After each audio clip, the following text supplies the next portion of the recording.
Listen, I have seen a lot of stupid things in my 17 cycles working security at the Pinnacle Arena.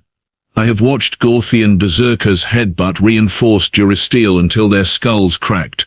I have seen Valix traders bet their entire family fortunes on matches they knew were rigged. I have even witnessed a Krell ambassador try to eat a hovercam because he thought it was some kind of delicacy. But nothing, and I mean absolutely nothing, prepared me for the day they brought in the human girl. My name is Vex. Just Vex.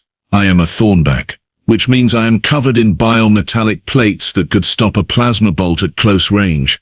I stand roughly 8 feet tall, weigh about 600 pounds, and I have 4 arms specifically designed for combat scenarios. In short, I am not someone you want to mess with.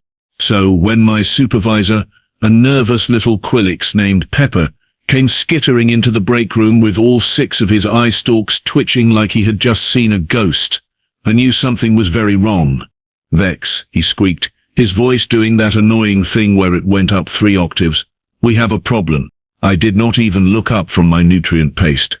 Let me guess. Another idiot challenger thinks they can take on Brutark the Bone Crusher without proper insurance. Worse. Now that got my attention.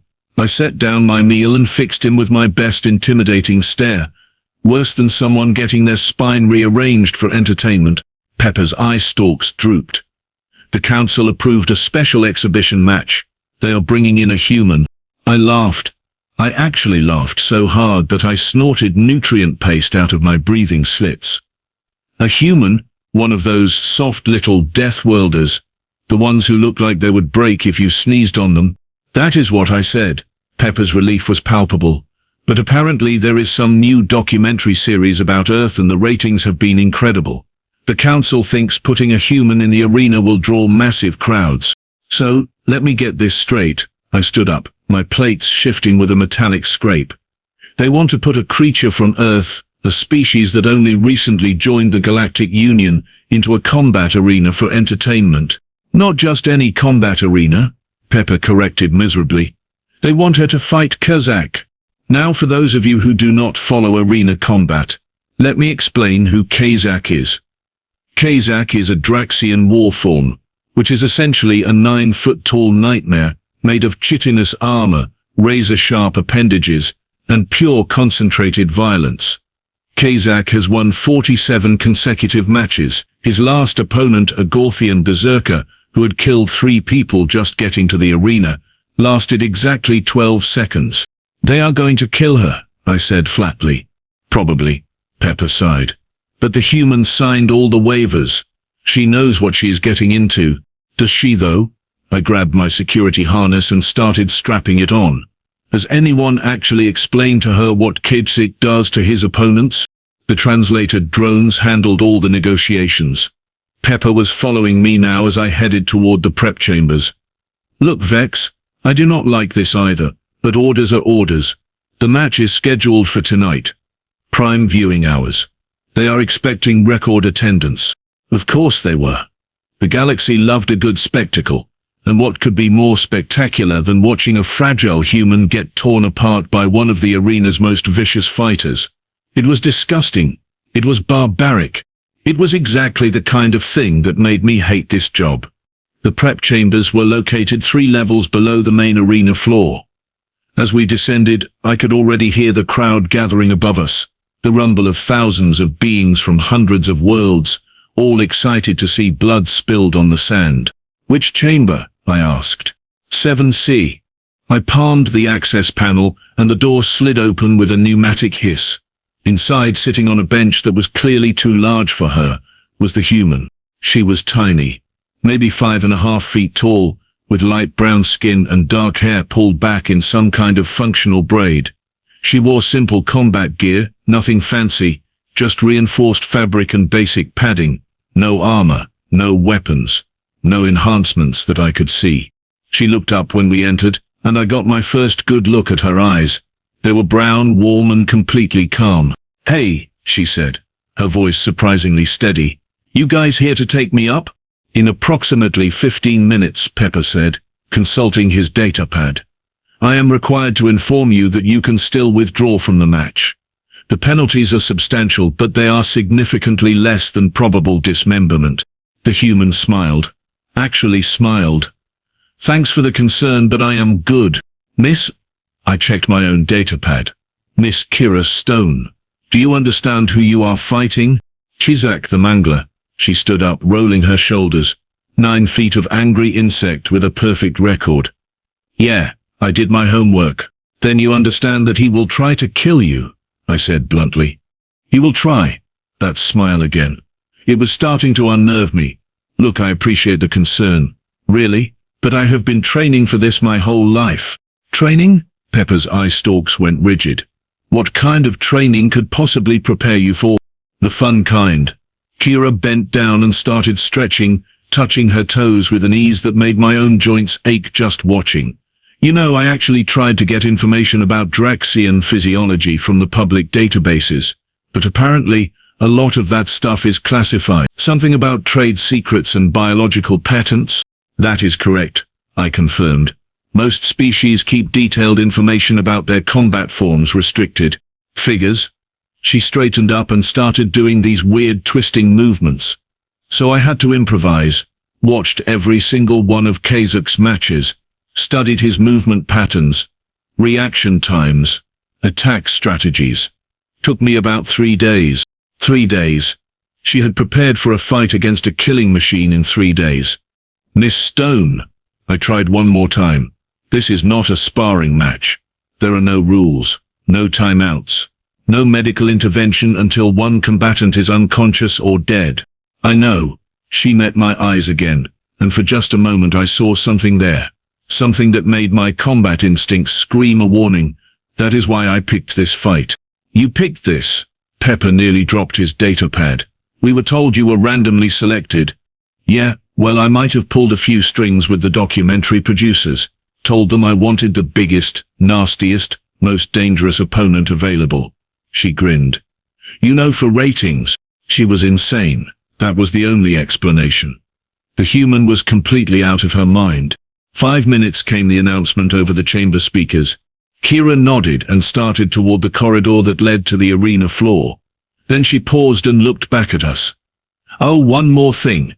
When this is over, you guys might want to have medical standing by. For you, I asked. For Kzzak. And then she walked into the corridor, leaving Pepper and me staring at each other in disbelief. She is joking, right? Pepper whispered. I did not answer. I could not. Because something about the way she moved, the absolute confidence in every step, had triggered something deep in my predator brain. Something that whispered this was not prey walking to slaughter. This was something else entirely. We followed protocol and made our way to the security station overlooking the main arena. The crowd was enormous. Easily 30,000 beings packed into the tiered seating. The betting terminals were lighting up like a solar flare as odds were calculated and recalculated. Kzzak was already in the arena. He stood in the center of the sand-covered floor, his chitinous plates gleaming under the floodlights. Each of his 4 arms ended in serrated blades that dripped with some kind of toxic secretion. His mandibles clicked together in anticipation. The crowd was chanting his name, Kzzak. Then the opposite gate opened, and Kira walked out. The crowd went silent.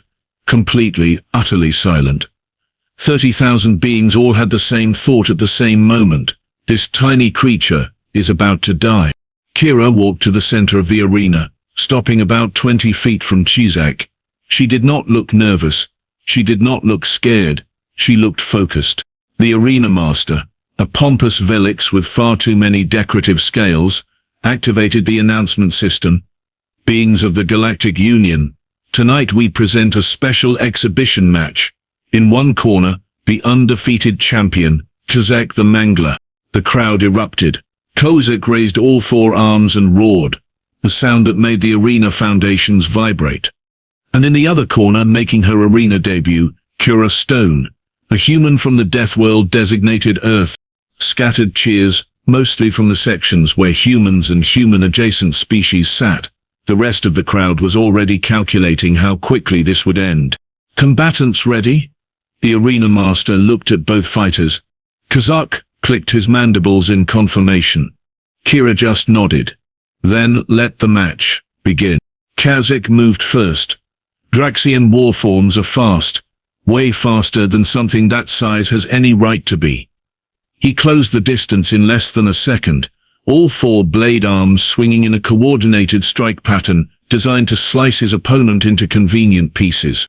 Kira was not there. She had moved left, a blur of motion that should not have been possible for something without enhanced musculature. Kzzak's blades cut through empty air where she had been standing. The crowd gasped. Kzzak spun, already adjusting his attack angle. He struck again, this time with a downward slash that could have split a hover transport in half.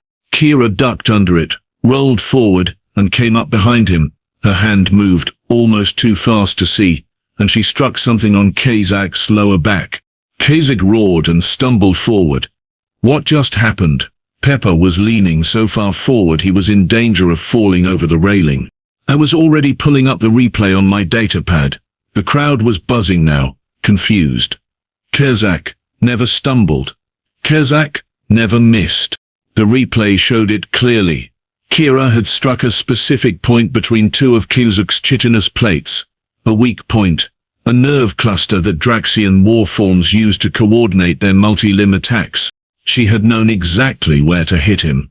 Kzzak recovered quickly and charged again. This time he was not playing. All four arms became a whirlwind of slicing death. No creature could possibly dodge that many strikes at once. Except Kira did.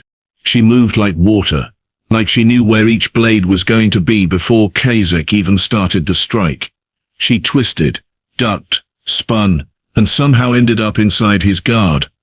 Her elbow struck another specific point, this time on his thorax. Kzzak's left side went limp. The crowd was not silent anymore. They were screaming, not in excitement, in confusion, in growing disbelief. She is reading him, I heard myself say. What? Pepper looked at me. She is reading his moves. Before he makes them, look at her eyes. She is watching his center mass, not his arms.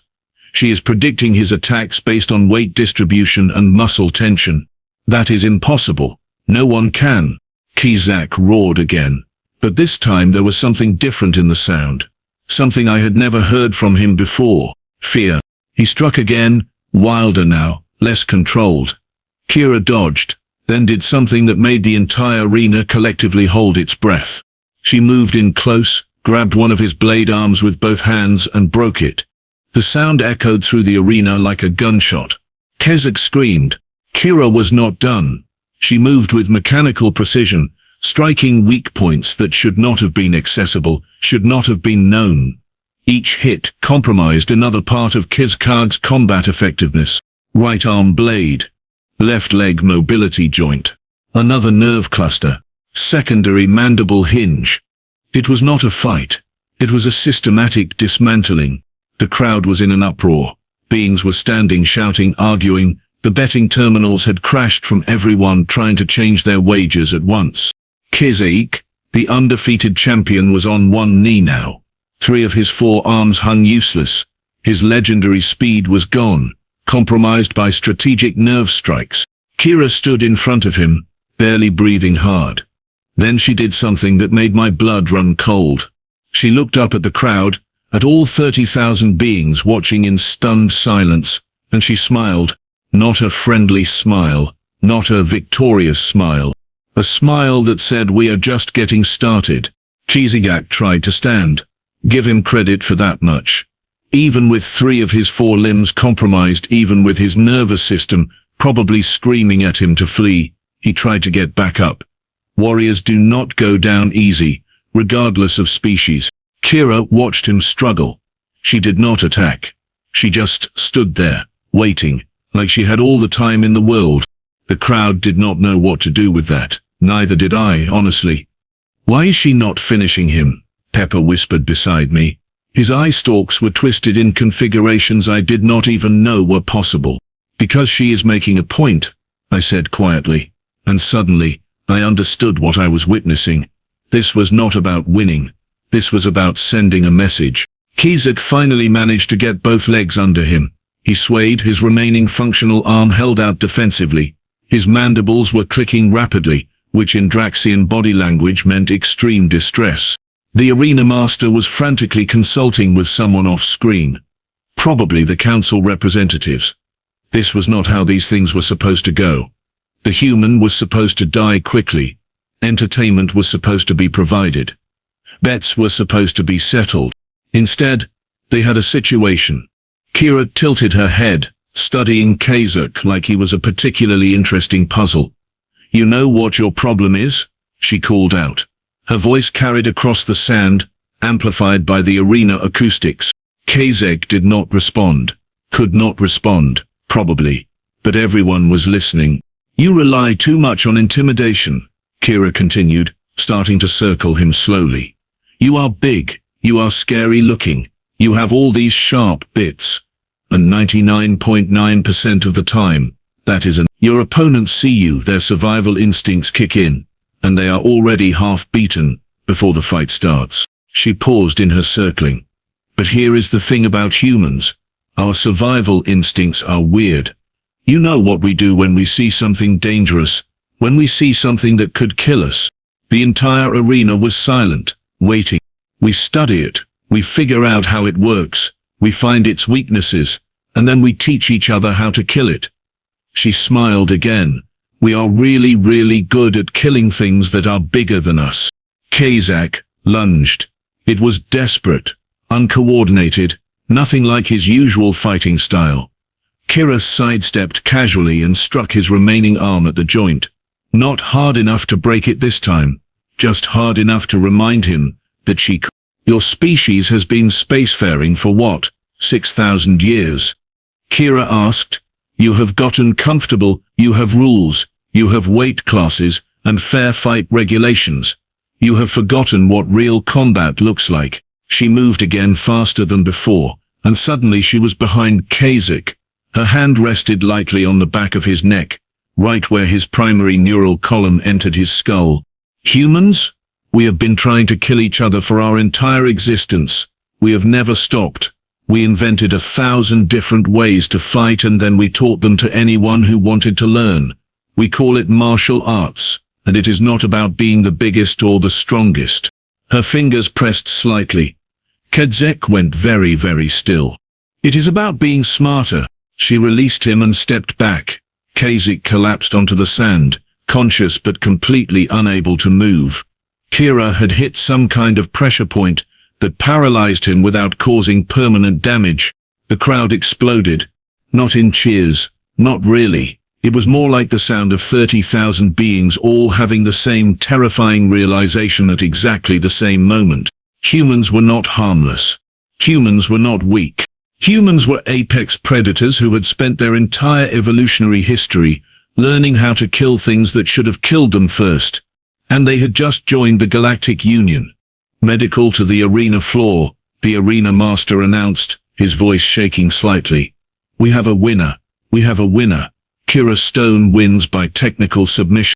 Medical drones swarmed onto the sand, surrounding Kzzak. Kira walked away from them, heading back toward the exit gate. She moved with the same casual confidence as before, like she had not just systematically dismantled one of the most feared fighters in the galaxy. As she passed under my security station, she looked up. Our eyes met for just a second. She winked. Then she was gone, disappearing into the prep chamber corridors. "I need a drink," Pepper announced. "Several drinks. Possibly an entire barrel." I could not argue with that logic. The aftermath of the match was absolute mayhem. The betting terminals did not just crash. They had to be completely shut down because the automated systems could not process what had happened. The odds had been so overwhelmingly in Kzzak's favor that Kira's victory created a mathematical impossibility that threatened to bankrupt 3 separate gambling syndicates. The council called an emergency session. The arena was locked down for investigation, and every single major news network in the galaxy was demanding interviews with the human who had done the impossible. I found myself assigned to escort duty. Lucky me. Kira was back in Prep Chamber 7C, sitting on the same bench, looking completely relaxed. She had not even changed out of her combat gear. There was not a scratch on her. "They want you upstairs," I told her, Press conference. Probably going to take hours. Great. She did not sound enthusiastic. Any chance I can skip it? Not unless you want to violate about 47 different media access clauses in your contract. Figured. She stood up and stretched again. Hey, can I ask you something? Sure. Did I overdo it with the whole speech thing? I practiced it in the mirror, but I was not sure if it came across as cool or just pretentious. I stared at her. You practiced that speech? Well, yeah. I mean, if you are going to make a big dramatic statement about your entire species, you want to get it right. Otherwise, you just look like a jerk who is good at fighting. You systematically destroyed the arena champion while delivering prepared remarks about human combat philosophy. When you say it like that, it sounds really calculated. It was calculated. Fair point. She grinned. Come on, let us go face the media circus. I assume there will be questions. There were questions. So many questions. The press conference was held in one of the arena's luxury suites, packed with journalists from every major publication in the Union. Cameras floated everywhere. Translator drones buzzed around like confused insects. Kira sat at the main table, flanked by arena officials who all looked like they would rather be anywhere else. The documentary crew that had brought her here was ecstatic. Their ratings were going to be astronomical. Miss Stone, a Velix reporter raised its foreclaw. How did you know about Draxian weak points? That information is classified. Is it? Kira looked genuinely surprised. I just watched videos of Kzzak fighting and noticed that he sometimes favored his left side when he pivoted. Basic kinesthetic analysis. Any decent physical therapist could tell you the same thing. But you struck with such precision. I have been studying anatomy since I was 12. Humans, animals, whatever. A body is a body. Joints work basically the same way across most species. You just have to know where to look.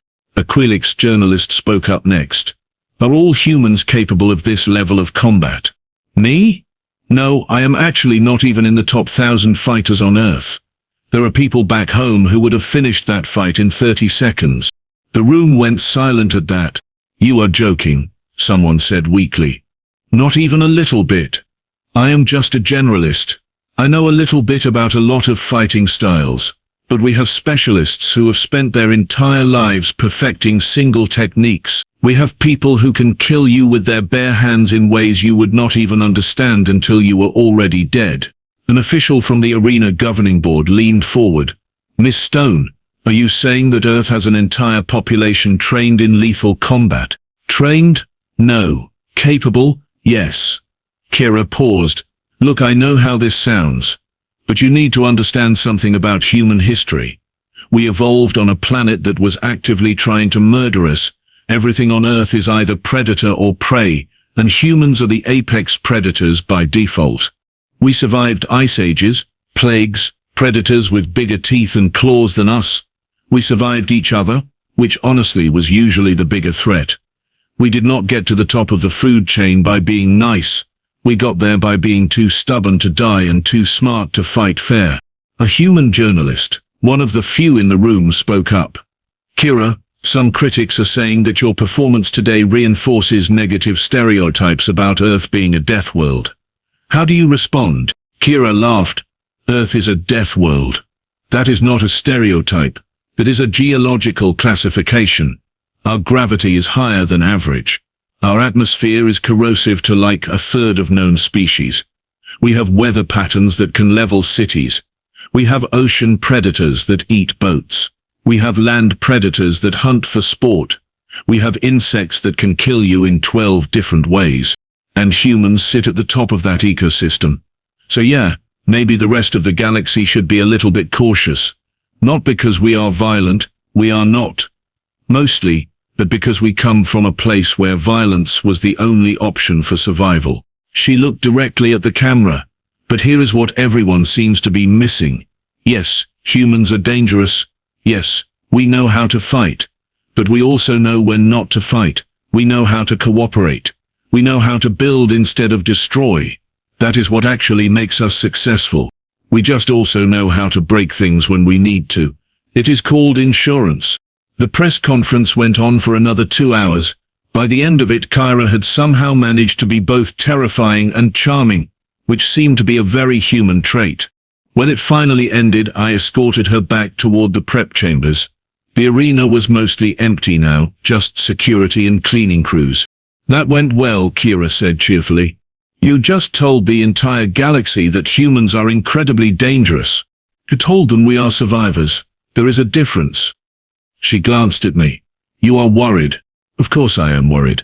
Do you have any idea what kind of panic this might cause? Some. But honestly, it needed to be said. The galaxy was treating humans like we were some kind of novelty. Cute little aliens from a backwater planet. Better to establish boundaries now while we can still control the narrative. We reached the prep chamber. Kira paused at the door. Hey Vex, thanks for trying to warn me earlier about Kzzak. That was decent of you. You knew you were going to win the whole time, did you not? Not the whole time. Maybe like 90% sure. There is always a chance something goes wrong. That is why you train. So when things go wrong, you adapt. And if you had lost? She shrugged. Then I would have lost. But at least I would have made them work for it.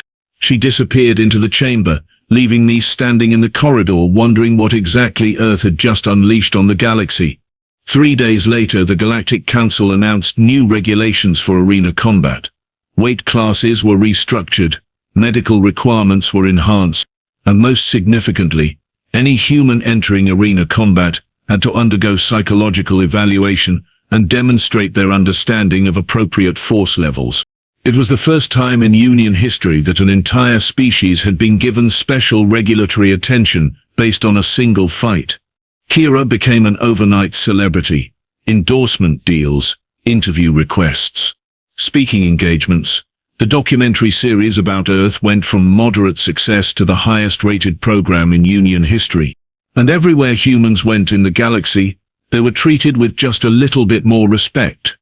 Not fear, not really, just a healthy acknowledgement that maybe, just maybe, those small soft-looking creatures from the heavy-gravity Deathworld were not to be underestimated.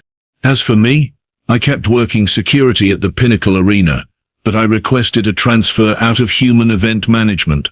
I had learned my lesson. Never ever assume you know what a human is capable of. Because they have spent their entire existence proving that assumptions get you killed, and they are really, really good at not dying.